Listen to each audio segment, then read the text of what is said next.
भारत माता शिव शक्ति अवतार। ओम मंडली सच्चे गीता मुरली। ओम पिताश्री शिव बाबा याद है। आज है 29/8/2025। प्रातः क्लास। रिवाइज डेट है 22/4/1968। ओम नमः शिवाय। आज बाबा ने कहा, प्यारे बच्चे, जी बाबा, भक्ति मार्ग में तो अनेक टीचर्स अनेक विद्याएं पढ़ते हो। बाप जो तुमको पढ़ाते हैं, यह तो नॉलेज सबसे न्यारी है। वह है ही ज्ञान का सागर। जाने जाननहार नहीं कहना। ऐसे बहुत कहते हैं, आप तो सब कुछ हमारे अंदर का जानते हो। बाप कहते हैं, मैं कुछ नहीं जानता। ओम नमः शिवाय। याद की यात्रा को बच्चों को भूलना नहीं है। सुबह को जैसे कि ये प्रैक्टिस करते हैं, उसमें वाणी नहीं चलती है, क्योंकि वह है ही निर्वाण धाम जाने की युक्ति। पावन बनने के सिवाय तो बच्चे जा नहीं सकते हैं, उड़ नहीं सकते हैं। यह भी समझते हो, सतयुग जब होता है तो कितने ढेर आत्माएं उड़ जाती हैं। अभी तो कितने करोड़ आत्माएं हैं।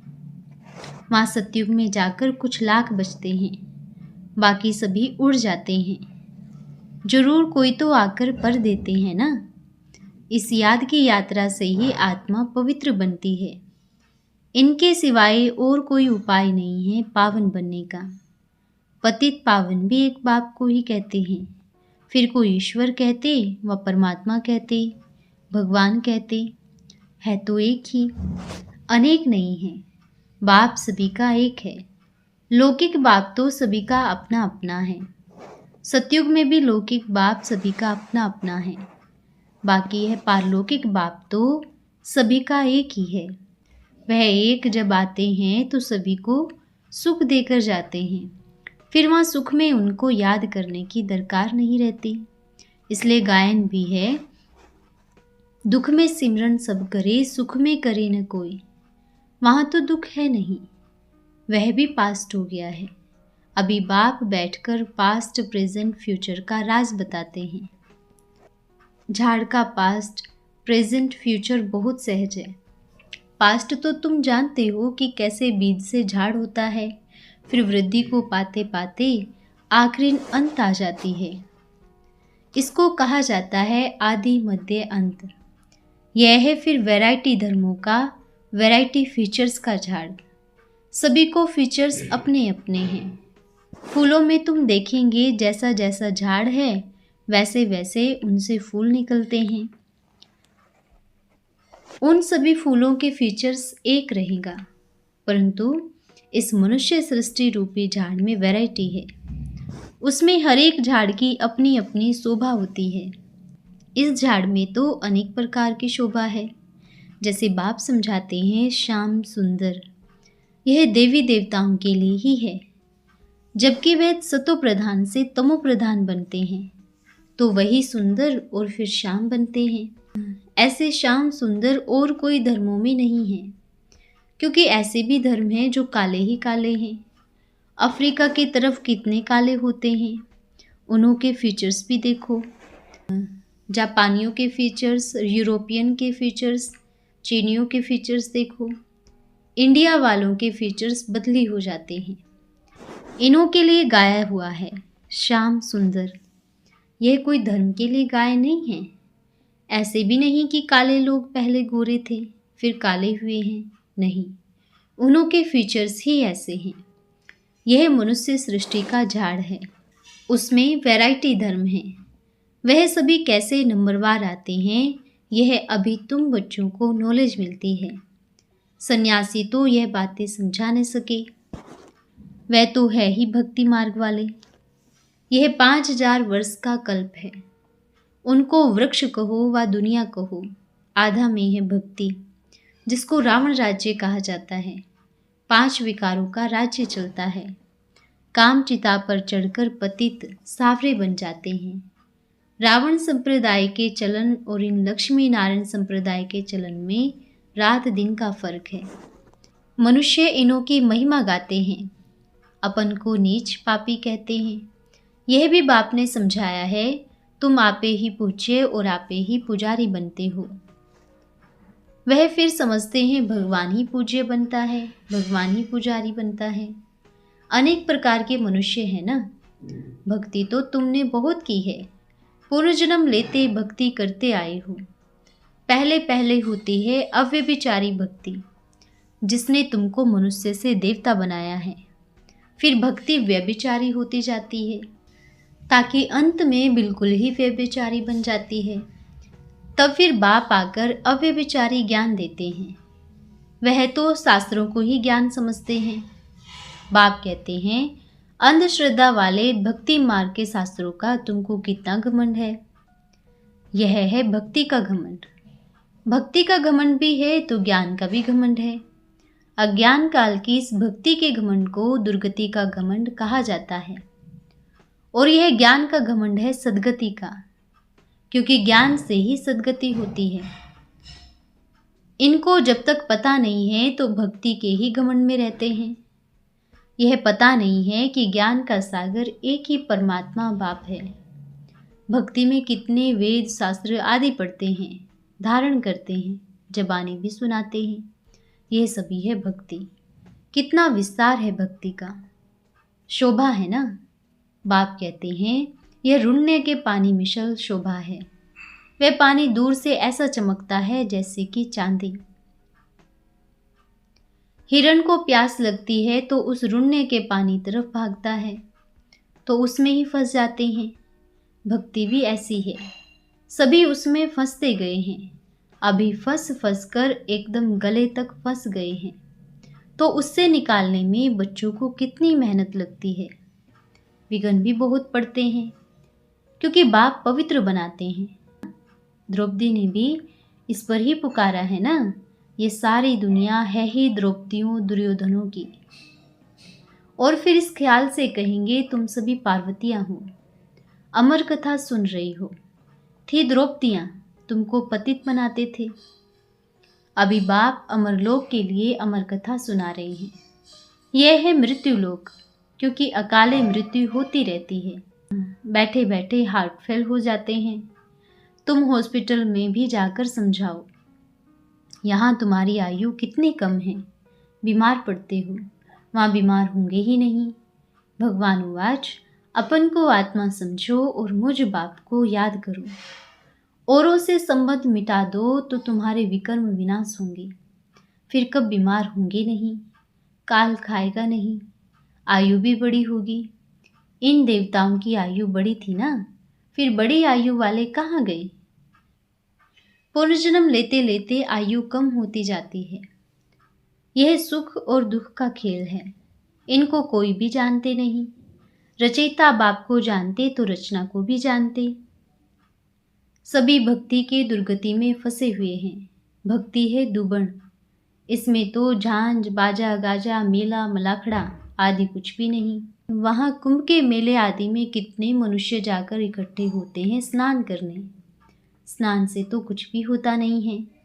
रोज तुम स्नान करते हो, हर जगह पानी तो सागर से ही आता है। सबसे अच्छा पवित्र पानी तो कुएं का होता है। उसमें तो कोई भी गंध आदि नहीं पड़ता। नदी में सारा किचड़ा पड़ता है। कुआं का पानी तो नेचुरल ही शुद्ध होता है, तो उनसे ही स्नान करना चाहिए ना। पहले ऐसा रिवाज था, पीछे नदी का रिवाज निकला है। भक्ति मार्ग में स्वच्छता को पसंद ही नहीं करते हैं। अभी पुकारते हैं आकर स्वच्छ बनाओ। सभी छीछी हैं। नानक ने भी उनकी महिमा गाई है। मैले कुचैले कपड़े धोए। बाप ही आकर मैले कपड़े को स्वच्छ बनाते हैं। पहले तो आत्मा को स्वच्छ बनाते हैं। वह लोग आत्मा को निर्लेप समझते हैं।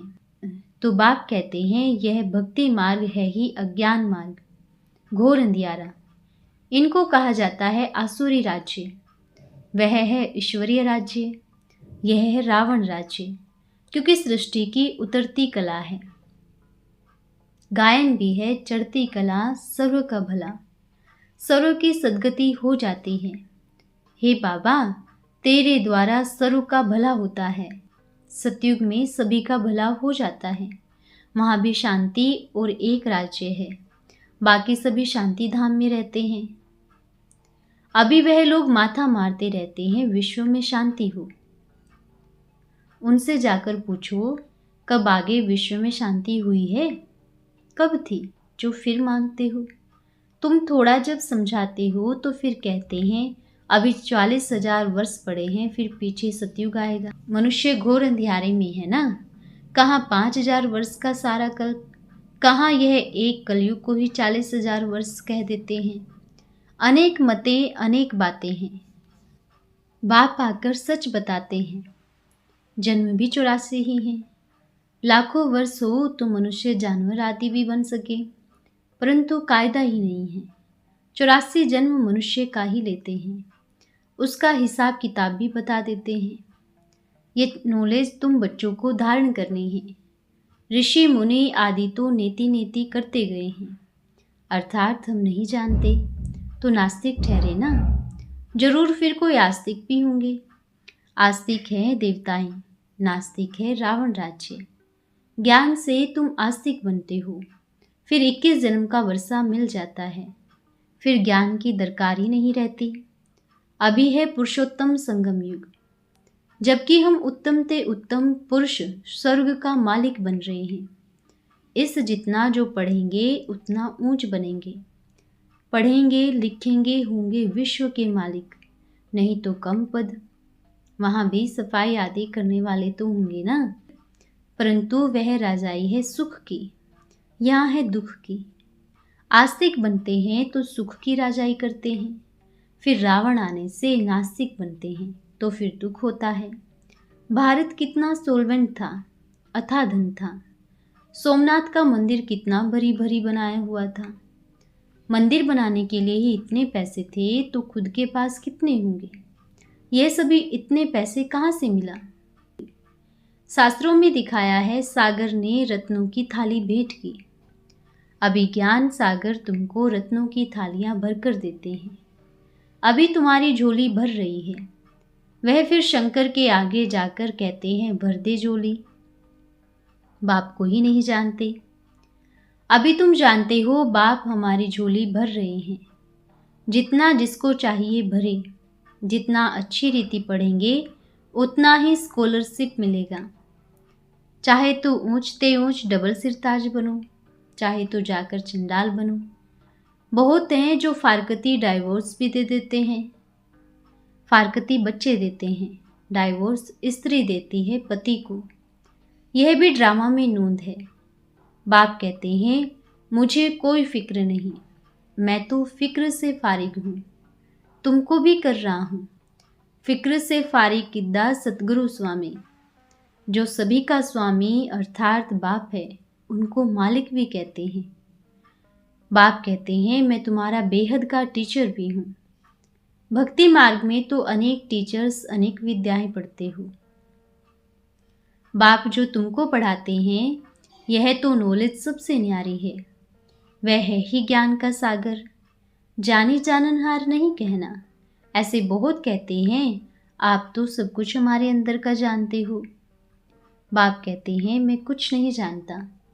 तख्त पर सिर्फ शिव बाबा बैठा है और तो कुछ है नहीं, बाकी तो यह शरीर कचरा है। आत्मा निकल जाती है तो इस कचड़े को जलाया जाता है। आत्मा ही चीज है। कितनी छोटी बिंदी है, यह भी किसको पता नहीं है कि आत्मा क्या चीज है। तभी बाबा कहते हैं पहले तो आत्मा को समझो, फिर बाप को भी समझेंगे। बाप पहले पहले आत्मा का ज्ञान समझाते हैं, अपना परिचय देते हैं। आगे तुम जानते थे क्या कि आत्मा विनाशी है? शालिग्राम बनाकर पूजा करते थे, फिर खल्लास कर देते। बाप कहते हैं ये सभी है गुड्डियों की पूजा। बेसमझी से करते हैं, जानते नहीं। न शिव को, न आत्मा को, न लक्ष्मी नारायण को जानते। सच्चों को भी नहीं जानते तो झूठों को भी नहीं जानते। बाप समझाते हैं यह भी कोई नई बात नहीं, फिर भी ऐसे होंगे। तुम बंदर से मंदिर लायक बनते हो, फिर बंदर बनेंगे। सतयुग में थोड़े ही पता होगा हम फिर बंदर बनेंगे। यह सिर्फ संगम पर ही पता है। तुम्हारे में भी नंबरवार है। जो अच्छी रीत समझते हैं वह औरों को धारण कराते हैं। बाप कल्याणकारी है तो बच्चे भी बनते हैं। कोई तो औरों को दुबन से निकालते निकालते खुद ही फंस पड़ते हैं, अपवित्र बन पड़ते हैं कि कमाई चट हो जाती है, काम की कमाई चट कर देती है। इसलिए बाप कहते हैं खबरदार रहना, काम चिता पर नहीं चढ़ना। काम चिता पर चढ़ने से ही तुम काले बन गए हो। तुम कहेंगे हम ही गोरे थे, फिर हम ही सावरे बने हैं, हम ही देवता थे फिर नीचे उतरे, नहीं तो 84 जन्म कौन लेते। यह हिसाब किताब बाप ही समझाते हैं। बाकी वह तो सभी है भक्ति मार्ग के शास्त्र और ढेर के ढेर गुरु। ज्ञान मार्ग के लिए ज्ञान सागर तो एक ही है, वह गुरु तो अनेक हैं। स्त्री को कहते हैं यह पति तुम्हारा ईश्वर गुरु है, उनकी आज्ञा पर चलना। पहले आज्ञा करते हैं काम कटारी की। यह तो बच्चे समझते हैं, मेहनत करनी पड़ती है। आधा कल्प विषय सागर में पड़े हैं, उनसे निकलना मासी का घर नहीं। तुम थोड़ा भी ज्ञान देते हो तो उसका विनाश ही नहीं होता, प्रजा बनते हैं। कथा तो है सत्यनारायण बनने की, फिर प्रजा भी बनते हैं। थोड़ा जो समझ कर जाते हैं हो सकता है फिर आकर समझे। आगे चलकर मनुष्यों को वैराग्य भी बहुत होगा, जैसे शमशान में मनुष्यों को वैराग्य होता है ना। शमशान से बाहर निकले खल्लास। तुम जब समझाते हो तो बहुत अच्छा अच्छा करते हैं, बाहर गया बस ज्ञान गुम। बाप को कहते हैं बस हम यह काम उतार कर आ जाएंगे, बाहर गया माथा ही मोड़ लेती है। कोटों में कोई निकलते हैं, राज्य पद पाना इसमें मेहनत है। हर एक अपने दिल से पूछे, बेहद के बाप को हम याद करते हैं, कहते हैं हम भूल जाते हैं। अरे बेहद के बाप को भूल जाते हो, लौकिक बाप को कब नहीं भूलते। अच्छा, बच्चों को गुड मॉर्निंग और नमस्ते। हम रूहानी बच्चों की रूहानी माता पिता बाप दादा को याद प्यार, शुभ प्रभात और नमस्ते बाबा नमस्ते। धन्यवाद बाबा धन्यवाद। आज का वरदान है लास्ट सो फास्ट पुरुषार्थी भव। बाप दादा को बच्चों का तीव्र पुरुषार्थ का लगन देख हर्ष होता है। फास्ट पुरुषार्थ करने वालों की सूरत और सीरत बाप समान सदा रूहानी नजर आती है। उनकी हर नज़र में हर आत्मा को नज़र से निहाल करने की रूहानियत दिखाई देगी। ऐसी स्टेज प्राप्त करने के लिए सदैव स्वयं को अकाल मूर्त और त्रिकालदर्शी मूर्त समझो, इससे समर्थ स्वरूप भी बन जाएंगे। अच्छा, ओम नमः शिवाय।